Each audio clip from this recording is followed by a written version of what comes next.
बड़ी खबर पड़ोसी देश बांग्लादेश से है, जहां कट्टरपंथियों का हिंदुओं के खिलाफ जो नफरती अभियान है वो जारी है। इस्कॉन के पुजारी चिन्मय कृष्णदास की गिरफ्तारी के बाद अब बांग्लादेश में हिंदुओं को लगातार निशाना बनाया जा रहा है। चिंता का विषय है इस्कॉन कोलकाता के जो उपाध्यक्ष हैं, प्रवक्ता हैं राधा रमन दास, उन्होंने बाकायदा एक्स पर पोस्ट किया इस बारे में। बांग्लादेश में इस्कॉन श्रद्धालुओं को सेना के लोग ट्रकों में भरकर कहीं ले जा रहे हैं। इस बीच बांग्लादेश से बड़ी खबर एक और आ रही है। बांग्लादेश में शिवचर में इस्कॉन का नमहत्ता सेंटर कट्टरपंथियों ने जबरन बंद करा दिया है, ये जानकारी मिल रही है। बांग्लादेश इस्कॉन का जो नमहत्ता सेंटर है उसको कट्टरपंथियों ने जबरन बंद करा दिया है। कट्टरपंथियों की भीड़ ने इस्कॉन के सेंटर से बोर्ड तक हटा दिया है। बांग्लादेश की फौज श्रद्धालुओं को अपने वाहन में बिठाकर कहीं लेकर जा रही है।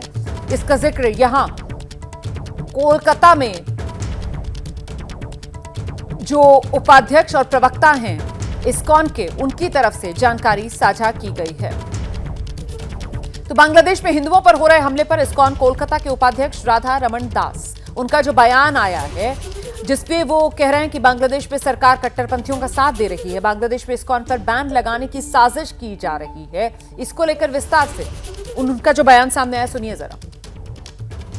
उनके प्रोटेस्ट करने से और इस्कॉन को बैन करने से मतलब ये बहुत ही आश्चर्य हो रहा है कि किस तरह इस्कॉन के अगेंस्ट में ये क्यों इस तरह की बात होने लगी कि इस्कॉन को बैन होना पड़ेगा। हमने सुना था कि पिछले 1-2 महीने से हम लोग देख रहे थे कि किस तरह कुछ कट्टरपंथी लोग हैं वो इस्कॉन को टेररिस्ट ऑर्गेनाइजेशन बोल रहे हैं और इस्कॉन को बैन करने की मांग कर रहे थे।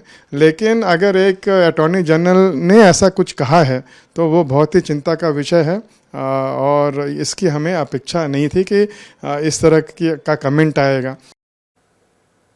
और देखिए, बांग्लादेश में जिस तरीके से हिंदुओं पर अत्याचार जारी है, उसी को लेकर कांग्रेस के नेता हैं पूर्व मुख्यमंत्री राजस्थान के अशोक गहलोत, उनकी तरफ से मांग की गई है। बांग्लादेश मामले को लेकर भारत सरकार हस्तक्षेप करे, ये मांग अशोक गहलोत कर रहे हैं। बांग्लादेश के हिंदू समुदाय की सुरक्षा सुनिश्चित करे सरकार। 1970 के दशक में तब की प्रधानमंत्री इंदिरा गांधी ने सख्त कदम उठाकर वहां हिंदुओं और सभी अल्पसंख्यकों की सुरक्षा सुनिश्चित की थी। आज की भारत सरकार भी सुरक्षा बांग्लादेश में हिंदुओं की सुरक्षित करे।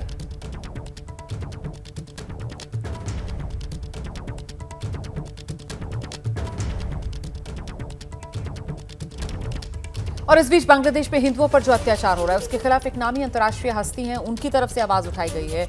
चर्चित अफ्रीकन अमेरिकन एक्ट्रेस हैं, सिंगर हैं मैरी मिल्बर्न, उन्होंने सोशल मीडिया पर इसको लेकर चिंता जताई है। चिन्मय कृष्णदास की गिरफ्तारी को लेकर सवाल उठाए हैं। बांग्लादेश पर दुनिया के लीडर ध्यान दें, ये मांग कर रही हैं। लोगों की धार्मिक आजादी सुरक्षित रखी जाए। तो ये मैरी मिल्बर्न है, इनकी तरफ से ये मांग की गई है। चिन्मय कृष्णदास की जिस तरीके से गिरफ्तारी हुई है उसको लेकर इन्होंने सवाल उठाए और ये कह रही हैं कि दुनिया भर के नेताओं को इस ओर ध्यान देना चाहिए। लोगों की धार्मिक आजादी जो है वो सुरक्षित रहे, इसकी चिंता सबको होनी चाहिए। वहीं बीजेपी के सांसद हैं अरुण गोविल, वो इस बात को लेकर आश्वस्त हैं कि बांग्लादेश में हिंदुओं के खिलाफ हो रही ज्यादती के खिलाफ कुछ न कुछ कदम जरूर उठाया जाएगा। सुनिए। ये बहुत ही दुर्भाग्यपूर्ण है, नहीं किया जाना चाहिए इस तरह से। एक समय आएगा जब चीज़ें ठीक होना शुरू हो जाएंगी, हर चीज़ की एक लिमिट तो होती है। तो आज कुछ लोग होते हैं जो अपनी जो उनके अधिकार हैं उनको वो ज़बरदस्ती उनका उपयोग करना चाहते हैं। तो यहाँ वहाँ वो यही हो रहा है बांग्लादेश में। लेकिन ऐसा नहीं है कि ये अत्याचार हमेशा से इस तरह से होता रहेगा। इसके लिए ठोस कदम उठेंगे और कोई ना कोई बदलाव ज़रूर आएगा।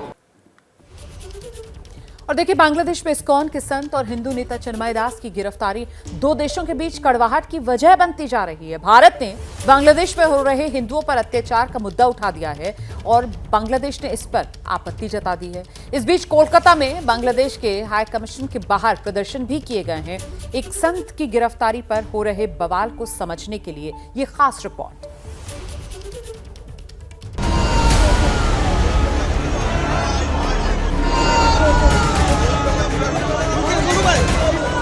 बांग्लादेश में हिंदुओं से हो रहे अत्याचार का मुद्दा भारत ने उठाया तो बांग्लादेश को मिर्ची लग गई। एक बयान जारी किया गया जिसमें बांग्लादेश सरकार लिखती है कि चिन्मय कृष्णदास को विशिष्ट आरोपों में गिरफ्तार किया गया है। निराधार बयान न केवल तथ्यों को गलत तरीके से पेश करते हैं बल्कि दोनों पड़ोसी देशों के बीच दोस्ती और समझ की भावना के विपरीत भी है। सूत्रों के हवाले से खबर है कि इस बयान के बाद भारत सरकार की ओर से विदेश राज्य मंत्री पवित्रा मार्गरेटा ने बांग्लादेश के हाई कमिश्नर से फोन पर बात की और भारत के रुख को स्पष्ट किया।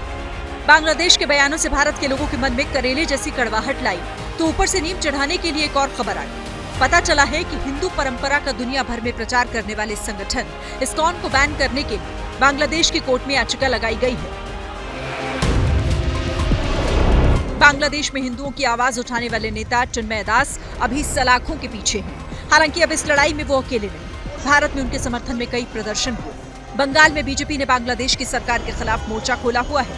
चिन्मय दास की तस्वीर लेकर सबने बांग्लादेश उच्चायोग तक विरोध मार्च निकाला। बांग्लादेश में जो चल रहा है ऑटोक्रेटिक रूल चल रहा है, एक समुदाय का रूल, जामात आइडियोलॉजी में रूल चल रहा है, सबको लेकर नहीं चल रहा। बांग्लादेश में हिंदुओं के खिलाफ हो रहे अत्याचार की विपक्ष ने भी निंदा की। कांग्रेस ने भी बंगाल में चिन्मय के सपोर्ट में कैंडल मार्च निकाला। तो ऐसे में बांग्लादेश में ये जो चिन्मय की गिरफ्तारी हुई है, इसको लेकर कुछ जानकारियां जो आपके साथ हम साझा करने जा रहे हैं। ग्राफिक्स दिखाइए जरा। इस्कॉन बहाना और किस तरीके से निशाने पर हिंदू हैं, ये समझिए जरा आप। चिन्मय की गिरफ्तारी पर भारत सरकार का बयान। चिन्मय कृष्णदास की गिरफ्तारी चिंताजनक है। बांग्लादेश सरकार का बयान, गिरफ्तारी को गलत तरीके से पेश किया गया है। भारत सरकार का बयान, अपराधी खुलेआम घूम रहे हैं, ये दुर्भाग्यपूर्ण है। बांग्लादेश सरकार का बयान, देश की न्यायपालिका पूरी तरीके से स्वतंत्र है। भारत सरकार का बयान, हिंदू धर्मगुरुओं के खिलाफ मुकदमे चल रहे हैं। बांग्लादेश सरकार जवाब दे रही है, सरकार उनके कामकाज में दखल नहीं देती है। इतना ही नहीं, किस तरीके से दो देश आमने सामने आ गए इस मामले पर। भारत सरकार का बयान आपके सामने है और उस पर बांग्लादेश सरकार का जवाब भी आपके सामने है। तो बांग्लादेश में हिंदुओं पर हो रहे हमले से संत समाज बड़ा व्यथित हो गया है। श्री राम जन्मभूमि मंदिर के मुख्य पुजारी आचार्य सत्येंद्र दास कह रहे हैं कि जब तक सरकार हस्तक्षेप नहीं करती, वहां के हिंदुओं का बुरा हाल होगा। इस्कॉन ऐसा है कि जो संगठन वो उसमें संत और जो विचारधारा के अच्छे लोग हैं वही लोग रहते हैं उसमें, और वही लोग संचालन करते हैं। और उस जो साधु था उसके संचालन का, उसको तो पहले आतंकवादी घोषित कर दिया और जाके उसको जेल में कर दिया है। इसे हिंदुओं को तोड़ने के लिए, हिंदुओं को समाप्त करने के लिए यह एक षड्यंत्र वहाँ रचा जा रहा है जो बहुत ही घातक है हिंदू के लिए। इसलिए जब तक सरकार उसमें हस्तक्षेप नहीं करती, तब तक वहाँ के हिंदुओं का बड़ी दुर्दशा होगी। देश की सियासत, देश की सियासी जमात इस पर मौन है, इससे मैं शुद्ध हूँ। एक एक सेकंड में बोलने वाले मानव अधिकार के धुरंधर चैंपियन एकदम मौन और मुंह में दही जमाए बैठे हैं। मैं हैरान हूं। संभल पर आपको चिंता है, होना भी चाहिए, मगर क्या हिंदू आपके नहीं हैं?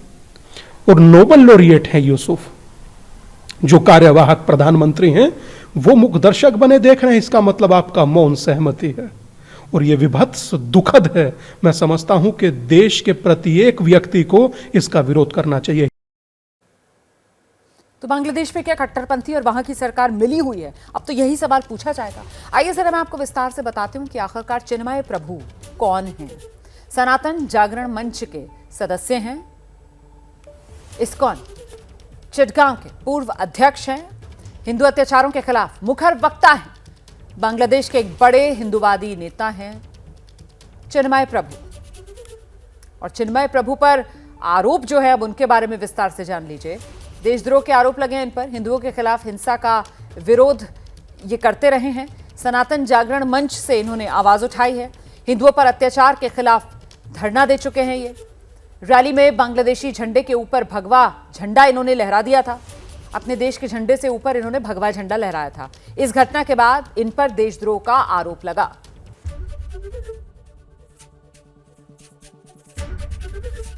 एबीपी गंगा, खबर आपकी, जुबान आपकी।